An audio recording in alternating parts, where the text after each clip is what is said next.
कई सारे 9th-10th class के स्टूडेंट्स आजकल जेई प्रिपरेशन बहुत ही प्रोएक्टिवली करने लग गए हैं। वो पूरा ध्यान देते हैं कि हम इतना अच्छा अपने आप को 9th-10th में ही कर लें कि 11th-12th में तो हम बहुत ही ईजी हमारे लिए जेई प्रिपरेशन हो जाए। कई सारे पेरेंट्स भी यही चाहते हैं और बच्चों का भी इस तरह का एंथुसियाज्म डेली बढ़ता जा रहा है। तो इस वीडियो में हम डिस्कस करेंगे कि कैसे आप अपनी जेई प्रिपरेशन को क्लास 9th-10th से ही स्टेप अप कर सकते हो, सो दैट आप जब 11th में एंटर हो आप बाकी बच्चों से इतना आगे निकल जाओ कि वो कैचअप ही आपको ना कर पाए। ठीक है, तो इस वीडियो में हम पूरा अच्छे से डिस्कशन कर लेंगे कि 9th-10th के बच्चे को क्या पढ़ना चाहिए, किस तरह की पढ़ाई करनी चाहिए फॉर द बेस्ट रिजल्ट्स। तो अगर आपको इसी तरह की और एकेडमिक एडवाइस चाहिए और specially related to JEE NEET, तो आप चैनल को सब्सक्राइब करें, वीडियो को लाइक करें ताकि आपको इस तरह की और वीडियोस मिलती जाए। इस हफ्ते में 2-3 वीडियोस और भी बनाऊंगा for the same topic. Okay, also हमारा जेई फाउंडेशन का एक कोर्स भी चलता है जो एग्जैक्टली इस चीज़ के लिए बना हुआ है कि आपको क्लास 9th-10th में वो जेई प्रिपरेशन में हेल्प करे। ओके, उस कोर्स पे आपको 30 अप्रैल तक 50% डिस्काउंट मिल रहा है। तो अगर आप में से कोई बच्चा अभी तक एनरोल नहीं हुआ है, do check it out in the description section, है ना। और बातें मैं इसके बारे में एंड में डिस्कस कर लूँगा। चलिए बात करते हैं कि क्या 9th-10th के बच्चों को करना चाहिए। तो देखिए, 11th क्लास में जब बच्चा प्रिपरेशन शुरू करता है ना जेई की एकदम प्रॉपर वाली, ठीक है, तो सबसे पहली चीज़ आपको ये समझनी पड़ेगी कि क्लास 9th-10th में आप जो पढ़ रहे हो और क्लास 11th-12th में जो आप पढ़ोगे उसमें ज़मीन और आसमान का अंतर है। इवन अगर आप एक 9th-10th में टॉपर स्टूडेंट भी हो, आप एनटीएससी स्कॉलर हो, आप आईजेएस हो, आपने कर रखा है, जो भी आपने कर रखा है, कितने भी होशियार बच्चे हो, है ना, 11th के अंदर लेवल बहुत ही अलग हो जाता है। अब कितने भी होशियार बच्चे, no matter how smart you are, 11th-12th JEE preparation is extremely difficult and of a different level compare to class 9th-10th। ठीक है, तो अगर आप ऐसा सोच रहे हैं कि क्लास 9th-10th के अंदर आप जेई प्रिपरेशन के पूरे लेवल पर आ जाएंगे, ऐसा नहीं होने वाला है। ठीक है, क्योंकि 11th-12th एक पूरा 2 साल है यार, 2 साल की प्रिपरेशन आप 9th-10th में थोड़ी कर सकते हो। ठीक है, तो पहली चीज़ आपको ये समझनी पड़ेगी कि जो बार है, बार मतलब जो परफॉर्मेंस का बार है ना, वो बहुत ही लो है आपके लिए। ठीक है, कई बच्चों को ऐसा लगता है 9th-10th वालों को कि अरे यार हमें तो 11th-12th का पूरा सिलेबस अभी निपटा देना है तभी हम कुछ कर पाएंगे। ऐसा कुछ भी नहीं है। ठीक है, ज़्यादातर 9th-10th के बच्चे कुछ भी नहीं कर रहे होते हैं, वो बस हवा में बातें कर देते कि अरे यार हमें ये आता है, हमें वो आता है। उनको आता कुछ ज़्यादा नहीं है, क्योंकि मैं बच्चों से डील करता रहता हूँ ना डेली, मुझे पता है किसको कितना आता है, किसको कितना नहीं आता है। राइट, तो your competition is not much. So my first recommendation is कि आप केवल 9th-10th का जो सिंपल सिलेबस है ना वही कर लोगे तो भी बहुत ज़्यादा कर लोगे। ठीक है, कई सारे बच्चे जो 11th-12th में आते हैं ना 10वीं से, उनको सिंपल चीज़ें नहीं आती हैं। लीनियर इक्वेशंस कैसे सॉल्व करें नहीं आता है, ट्रिग्नोमेट्री नहीं आती है, sine square theta plus cos square theta कितना होता है नहीं पता।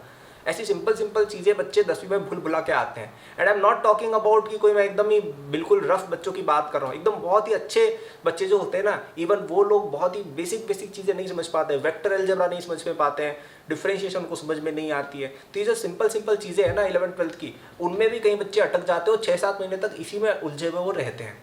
तो रिकमेंडेशन ये है कि आप अगर 9th-10th का ही बहुत अच्छे से समझ जाओगे ना, जो भी आपके टॉपिक्स स्पेशली मैथ्स में, लीनियर अलजेब्रा आपकी ये हो गई, लीनियर इक्वेशंस हो गई, आपका क्वाड्रेटिक इक्वेशंस हो गया, आपका कोऑर्डिनेट ज्योमेट्री का बेसिक्स हो गए, आपका ट्रिग्नोमेट्री हो गया, एपी वगैरह हो गया, ये सब सिंपल चीज़ें। अच्छा, साइंस की बात करें तो पीरियोडिक टेबल वाली जो चैप्टर है वो हो गई, जनरल केमिस्ट्री के बाद जो चैप्टर है वो हो गया आपका, ऑर्गेनिक के अंदर भी एक छोटा सा चैप्टर है 10वीं में वो हो गया।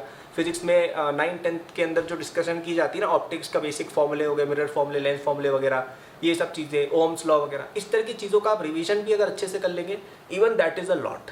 ठीक है, तो फर्स्ट थिंग तो ये रहेगी। दूसरी चीज़ जो मेरी तरफ से बच्चों को एडवाइस रहेगी वो ये रहेगी कि आप ना ऐसा कोशिश करो कि जो प्री रिक्विजिट वाली चीज़ें हैं उन पे आप ज़्यादा ध्यान दो। मतलब क्या, तो देखिए 11th-12th में क्या होता है, 2 तरह की चीज़ें होती है। पहली होती है कुछ प्री रिक्विजिट चीज़ें जो आप 11th के अंदर बेसिकली पढ़ते हो, जिसमें क्या क्या आ गया, बेसिक्स ऑफ मैथमेटिक्स हो गया, वेक्टर अलजेब्रा हो गया, फिजिक्स के अंदर जो मैथमेटिक्स के टूल्स यूज होते हैं वो सब चीज़ें हो गई, केमिस्ट्री में मोल कॉन्सेप्ट हो गया, है ना, जनरल ऑर्गेनिक केमिस्ट्री हो गई, इस तरह की चीज़ें, है ना। ये हो गई बहुत ही सुपरफिशियल चीज़ें जो आपके 11th-12th का फाउंडेशन बनाती है और उसके ऊपर आप ढांचा खड़ा करते हो बड़े चैप्टर्स का, जो 11th-12th के कोर चैप्टर्स है जिनसे क्वेश्चन बनते हैं। राइट, तो वो कोर चैप्टर्स जो है ना जिनसे क्वेश्चन बनने वाले हैं, उनको 9th-10th का बच्चा के लिए समझना थोड़ा सा डिफिकल्ट काम है और वो इतना यूजफुल भी नहीं, क्योंकि वो आप 11th-12th में करोगे। अगर आप सभी अभी कर लोगे तो 11th-12th में फिर क्या करोगे। राइट, तो I think it is much better कि वो जो नीचे का ढांचा जो है ना वो आप 9वीं-10वीं में बना लो तो बहुत आसानी हो जाएगी। ठीक है, 9वीं-10वीं के अंदर जो ढांचे वाले चैप्टर्स हैं कौन कौन से, मैं गिना भी देता हूँ कुछ चैप्टर्स। सबसे पहला आपका हो गया वेक्टर्स, फिजिक्स में बात करें तो यूनिट्स एंड डायमेंशंस हो गया। मैथ्स के जो टूल्स यूज होते हैं ना फिजिक्स में, जिसमें आपका एक तो वेक्टर्स तो आ ही गया, डिफरेंशिएशन इंटीग्रेशन वगैरह हो गया, कुछ बेसिक एल्जेब्रा हो गई, है ना, ये सब छोटी छोटी चीज़ें हैं, ये आप फिजिक्स में पढ़ सकते हो। काइनेमेटिक्स देख लो, एनएलएम देख लो, ठीक है, इस तरह की चीज़ें 11th के एकदम स्टार्टिंग के चैप्टर्स, ठीक है, ये आप 11th-12th के एनसीईआरटी से भी पढ़ सकते हो, HC वर्मा जैसी बुक से भी पढ़ सकते हो, ठीक है। केमिस्ट्री में क्या हो गया, मोल कंसेप्ट हो गया, एटॉमिक हो गया, पीरियोडिक टेबल हो गया, इन्हीं चैप्टर्स को जो आपके 9वीं 10वीं के ही चैप्टर्स हैं उन्हीं को 11th-12th के एनसीईआरटी वगैरह से आप पढ़ लीजिएगा।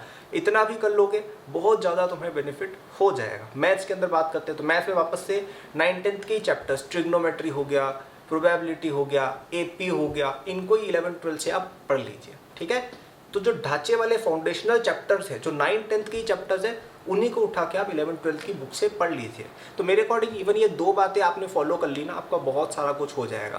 पहला बात ये कि आपको जितना कंपटीशन लग रहा है उतना है नहीं। 9th-10th के यूजुअली बच्चे बातें बहुत बड़ी बड़ी करते हैं कि अरे यार मैंने तो ये कर लिया है, मैंने वो कर लिया है, ही आता उनको नहीं है ज़्यादा, ठीक है।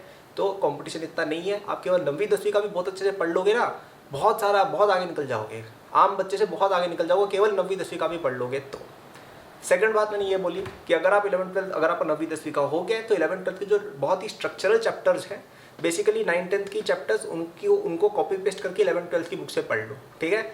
ये हो गया आपका जो आप 11th-12th के चैप्टर्स पढ़ सकते हो। आप में ज़्यादातर बच्चों को इससे ज़्यादा टाइम वैसे भी नहीं मिलने वाला है, ठीक है। तो आप इतने पे करेंगे, आप बहुत ही अच्छी रैंक के लिए क्वालिफाई कर लेंगे 11th-12th के अंदर, ठीक है। और अगर आपको अपनी जेईई प्रिपरेशन में और ज़्यादा हेल्प चाहिए, आप चाहते हो यार कि नहीं ये चीज़ तो बहुत डिफिकल्ट लगी मुझे, या मुझे इससे भी बियॉन्ड जाना है, तो आपको हमारे जेईई फाउंडेशन कोर्स में डेफिनेटली एनरोल होना चाहिए। क्योंकि देखो, एक बात होती है कि आपने वीडियो देखे खुद से चीज़ें अटेम्प्ट की, एक हुई कि ये वीडियो में जो बातें हम बोल रहे हैं वो हम इम्प्लीमेंट करके ही आपको पढ़ा देंगे डायरेक्ट।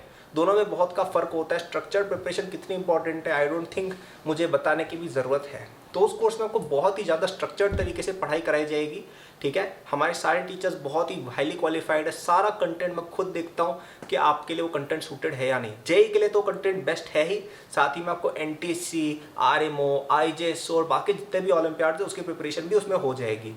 तो हम शुरू करते हैं एकदम बेसिक लेवल से 9th-10th का, कि आपका जो, अगर आप पेरेंट हो तो आपका जो बच्चा है या आप हो, आप पहले 9th-10th का ही बेसिक सीख जाओ, ठीक है। फिर हम उसको थोड़ा और एक सेकंड लेयर लाते हैं जिसमें हम थोड़ा NTC लेवल पे ले जाने की कोशिश करते हैं कि बच्चा 9th-10th से थोड़ा सा ऊपर उठे।